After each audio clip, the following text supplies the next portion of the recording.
Hello everyone and welcome back into a brand new video. In today's tutorial guys, I'm going to show you how to change default payment method on Coinbase. So there is a couple of things to understand guys.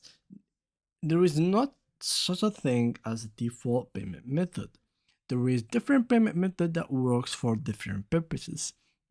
So let me show you an example. Here, I'm going to go to this article by Help Center of Coinbase, and I'm going to show you exactly what I mean by this. So for example, let's say that I have a wire transfer. Well, the wire transfer is not going to be helping me to buy or sell anything through Coinbase.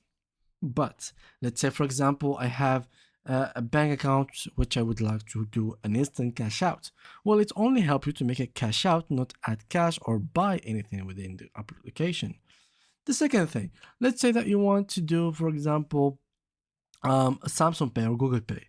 Well, you cannot cash out using these two. So there is different kind of payment method and each one is working for a specific reason. Now, let's say that you have, for example, two debit cards and that's what you're talking about. You want to choose one of those debit cards. Well, it's very simple, guys. Once you go to any payment process or any payment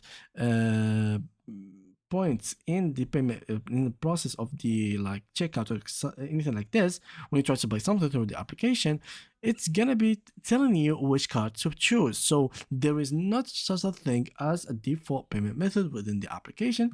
In fact, it is completely up to you to choose within the checkout page the payment method that you would like to use, and the payment or the debit card, for example, exactly which one you would like to use. Of course, you might think, for example, you might have funds in this card or you might not have in the other, so they will leave the option for you to choose which one to choose. And in case you would like to remove one, you're simply gonna go to the payment method tab and remove the one that you don't want to use anymore. And yeah, that was it. Thank you guys for watching, and see you guys in the next upcoming video.